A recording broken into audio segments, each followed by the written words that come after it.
สบายดีพี่น้องสบายดีFCสุขสุขคน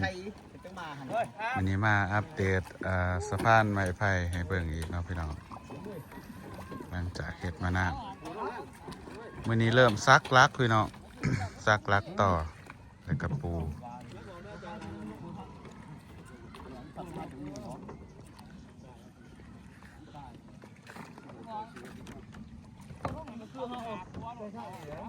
สะพานไม้ไผ่นี่เขาเริ่มเฮ็ดมาหลายมื้อแล้วเนาะพี่น้องขานับมื้อที่เฮ็ดกับประมาณมื้อที่5ที่6แล้ว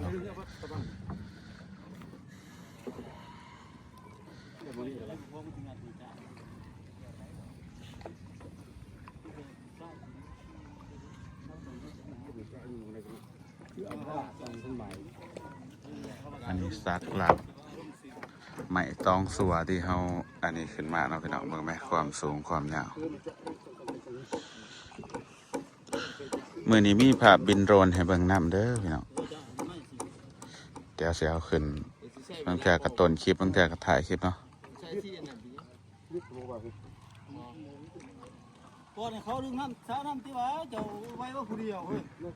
เบิ่งความยาวของไหมเนาะพี่น้องกูนความเลยของน้ำนี่15-56 เมตรเนาะพี่น้องแต่ว่าปีนี้บ่ฮู้ว่าจักเมตรเพราะว่าน้ำแต่ละปีนี่โอ้พวกนี้ติไม้ไผ่บักยาวซักลงยังเหลือซ้ำนี่พี่น้องไม้ไผ่2ส่วนเนาะหากันปากลง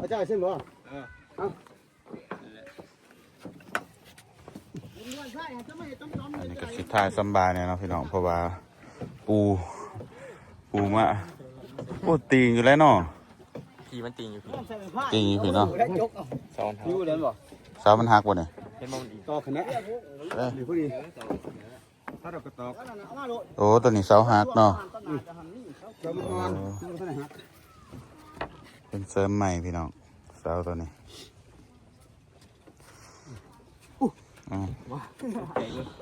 แถวเลิกแล้วเนาะพี่น้องไม่กระสีแบบซักหยาบแน่แล้วก็รัดกระสีอ่อนๆแน่เนาะเพราะว่ามันเลิกเด้ตามฝั่งน่ะก็ซักมาน้ำพี่น้องฝากรักไปน้ำ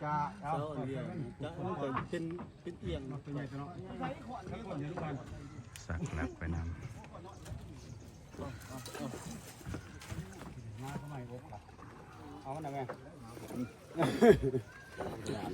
ลักกี้นี่ไหมเมื่อไหมเมื่อ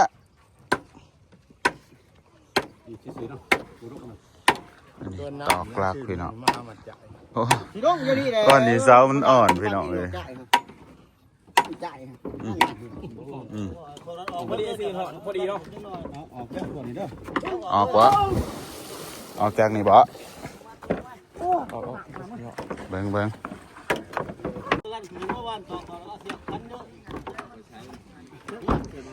อันนี้เป็นสีดันอันนี้ขึ้นเนาะพี่น้องเพราะว่าเสาตัวนี้มันอ่อนถ้าเพย์บอลหนึ่งก็คือมันจะอ่อนเบิดสะพานเลยพี่น้องเอาเน็บเธอต้องเช้าเลยหรือเป็นอย่างมันก็ต้องย่อขึ้นอีกน้อยนึงต้องทำมาเกิดเขาเสียบเนี่ยเกี้ยวเนี่ยคันอันนี้นี่คันใหญ่นี่ดูที่เขาหยุดขึ้นก็ตอกอยู่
หอดใส่ได้เบิ่งในโดนอ่ะมันก็ย่างน้อยหนึ่งเนาะย่างน้อยหนึ่งก็หอดตอนบินโดนขึ้นเบิ่งมุมสูงก็เห็นแบบความสื่อความตรงของสะพานเนาะก็สิเห็นขดน้อยหนึ่งเนาะตอนอยู่ถึงตอนนี้ฝนคือสิตกพี่น้องมืดมาแต่ทางหลังแต่สิเฮ็ดแล้วท่านอยู่บ่มื้อวานนี่ก็ยามแรงตกพี่น้องเลยหอดยามแรงซ้ำนี่แหละฝนมันตกแบบตกแห้งเลยอันนี้ใหม่เฮาต่อ3ส่วนเนาะพี่น้อง3ลำว้าวพี่โตครั้งแรกแล้วนี่เฮ็ดยากปานนี้มันอันนี้บ่ได้พี่น้องมันต่ำโพดก็เลยไปต่อมาเพิ่มอีกเนาะพี่น้องมันสั่นโพดต่อมาเพิ่มอีกอัน1ลำ1ปลาไม่สางไผ่3ส่วนเนาะโอ้พี่โตปีนี้เป็นปีทำอิฐพี่น้องสิใส่ไม้สังไผ่3ส่วนเพราะว่ามันเลิกแห้งเนาะจุดสะพานบอลนั่นแหละที่เฮาสิปักหลักต่อแบบมันน่าจะเป็นห้องน้ำตาน้ำนะบ้านวัดสุกเอิญมันเป็นผัก มันเป็นผักมันสิเลิกตัวหมูทุกบอลเลยทางฝั่งนะเฮาถามไปบ่แล้วนะพี่น้องมันอันนั้นมีเหือไปเดี๋ยวถาเบิ่งฝั่งนี้เอาเนาะก็คือกันหั่นแหละเดี๋ยวถาเป็นซักให้เบิ่งทางนั้นก็ซักเลยเนาะโอเคเนาะทางนั้นซักด้วยกัน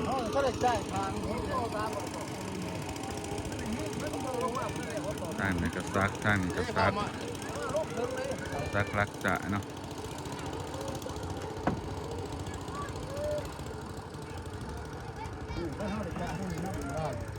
เนี่ยก็น่าจ่ายเดี๋ยวนี้ก็นั่นเพื่อแค่เอามันลันไว้เรื่องโบ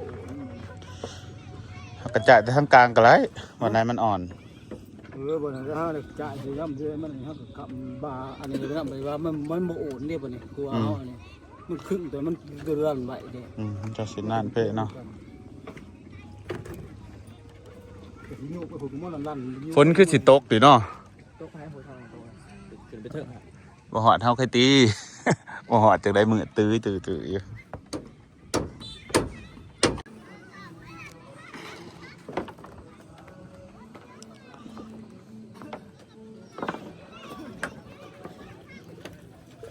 โอ้สาวบอลนี่พี่น้อง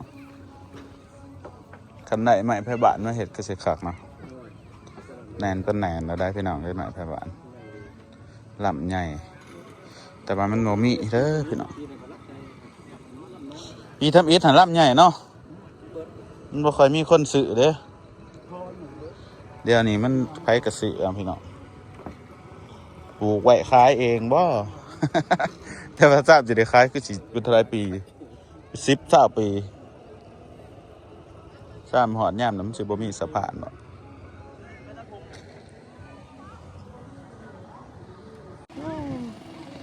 นักเขียนเข้าเหือเขาขามเองพี่น้อง เป็นกลุ่มอยู่เลยเดี๋ยวเพื่อนเขาแลนเที่ยวป่ะจ่ายค่าเหือเลยค่ะใจเขาเหือป่ะนี่จ่ายเป็นเดือนเล็กหน่อยขามน้ำไปเฮียนนุ่งเฮียนฝากนะพี่น้อง ไปเฮียนฟังบ้านนั้นบ้านนี้บ่มีห้องเฮียนอันป.4 ป.5เนาะก็ได้ขามเพื่อไปเฮียนอยู่ห้องเฮียนบ้านอื่นเฮียนเด็กหน่อยห้องเฮียนบ้านต่างๆพี่น้องขามเพื่อได้บ้านติดน้ำสิเข้าใจเนาะที่เพื่อไปเฮียน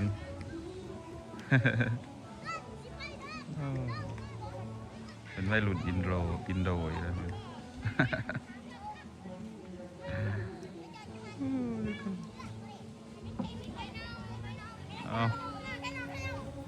อนาคตของศาสตร์เนาะถามเพื่อไปเฮียนตัวม.1ออกเว้ยเดี๋ยวจบม.1ม.2อยู่ว่าได้เนาะเอาอนาคตของศาสตร์เอาโอ้ยเอาฝาตัวกันไหนเนาะหนึ่ง อนาคตของศาสตร์เลยเหี่ยใหญ่กันเมื่อเฮือนแบบนี้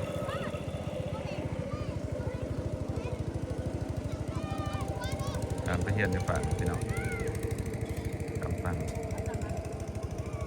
กลัวสะพานมาทันแล้วเนาะ ทัวร์สะพานแล้วเที่ยวสะพาน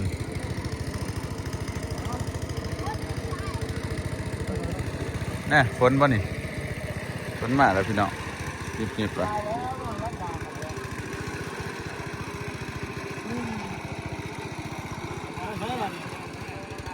เอาอันนี้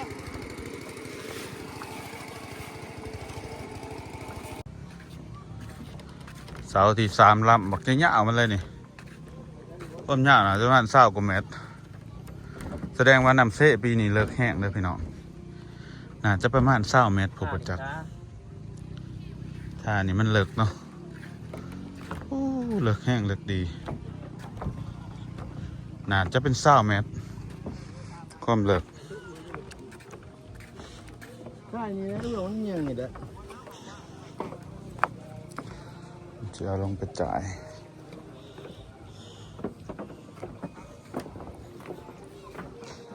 คือเสาจ่ายว่าตัวนี้ที่เสาอ่ะนะโอ้เสาจ่ายยัง3 ลำเนาะบ่ถึงพี่น้องเลยมันเลิกหลาย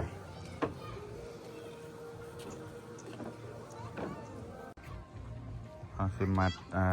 กระสอบท่วงน้ำหนักพี่น้องเป็นกระสอบทรายเนาะท่วงน้ำหนักเพื่อให้มันลงแล้วก็สีปักลากลงพี่น้องเป็นเสาจ่ายไหมความว่าอัน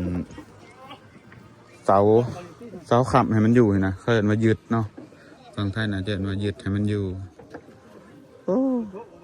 บักยาวมันยาวอีดีพี่น้องไทยบ้านก็เปิดเพลงอยู่พี่น้องบ่ทุกอย่างติดลิขสิทธิ์สิพยายามบอกดังๆเด้อพี่น้องเด้อเอาเพลงไปเลยโอ้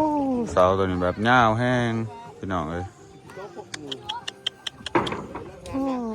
3 คนยังบ่อยากอยู่พี่น้องความหนักโอ้จุ่มลงโอ้สักลงความมาเลิกเนาะเลิกได้เลิกดีโอ้3 สัวบ่อยู่ สิไรจะบอกมันจะมาไหลดู ก็อยู่บ่ ไหลตัวนักที่มันนี่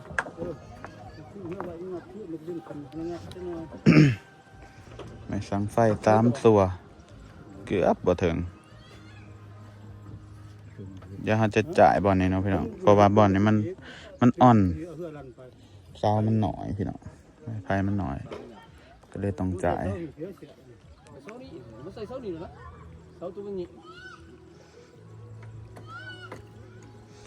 จำเลยนะเป็นบอลไม้ไฟส่วนที่2ไม่ต้องไฟส่วนที่2มันเหาะจะสำคัญเอาไปเนาะเราต้องต่อเพิ่ม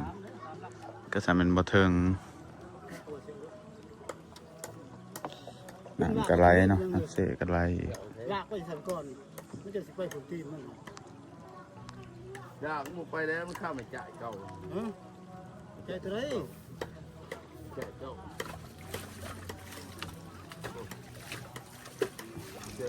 ฝนก็มาแล้วบัดนี้ พี่น้องเอ้ยฝนมาแล้วเด้อ เอาถึงมันจะนักแล้ว หลายคนเอาไปเอียงขึ้นนะบ้านคือสิมันนะอะไรมันสิหักใหม่มีแต่เอียงมันคุณกูสิดึงขึ้นน้ำต้องนี่เอียงไปหาบ่อามผุนน้ำซุป โอ้ยบ่ได้มันคือเขาจำของเก่าเขามาของเก่า เขาจังไรกูสิดึงขึ้นเอาขึ้นมาเอาลง จะ มา มาถึงบ่ เขาจะมาใส่เสานี่สิคืออยู่หรอกใส่เสาใส่จ่าย ใช้จ่ายตัวนี้ซอจ่าย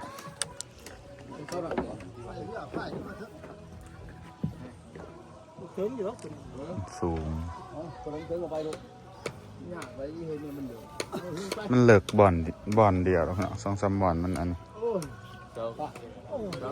มันเป็นตาหนามฮะนะจะเป็นเลิกเป็นจุดหนึ่ง เอาเรื่อยนะมาตัด หน้าโหดบ่หน้าเพื่อนเหรอแต่เดี๋ยวตัดเต้กะว่ามันเรืออะไรหรอถึงกันเลย อะไรโอ้ดูได้เรือเล่น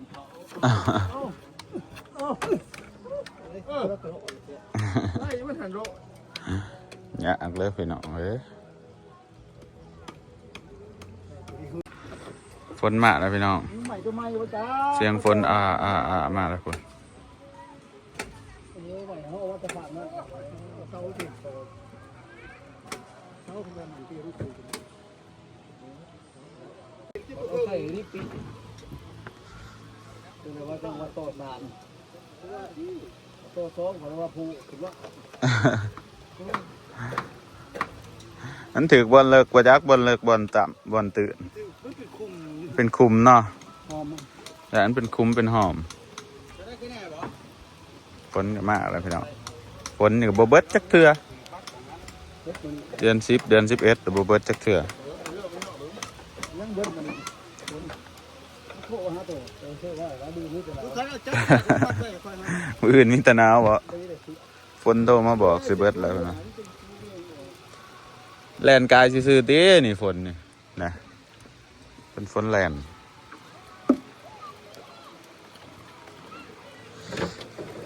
เอามาเอาเอ้าแกก็ทางนี้บ่ ฝนแล่นน้อยหนึง ฝนกระตกพี่น้องฝน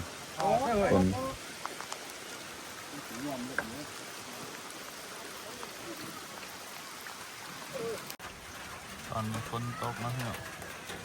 โทรศัพท์ตากฝนเมื่อไหร่ก็ได้ขึ้นมาถ่ายอยู่ครับมาซะ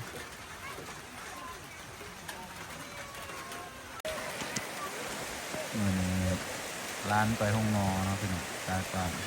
โอ้ยตากฝนมาเป็นไข่พี่น้องเอ้ยตอกทองเนาะไปห้องนอนเลยนี่สองคนนี้พี่น้อง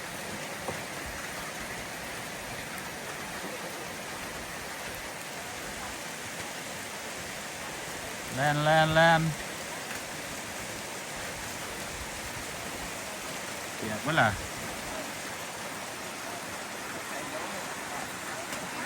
พากันไปห้องหมอแต่สาวต่อยผ่านไปเนาะฝนตกแห้งร้ายพี่น้องเลยแต่เพิ่นก็ยังเห็ดอยู่เนาะฝนตกเพราะว่ายังรักหนึ่งนะเพื่อจะได้ตอกจ่ายซะไม่ให้มันอยู่พี่น้อง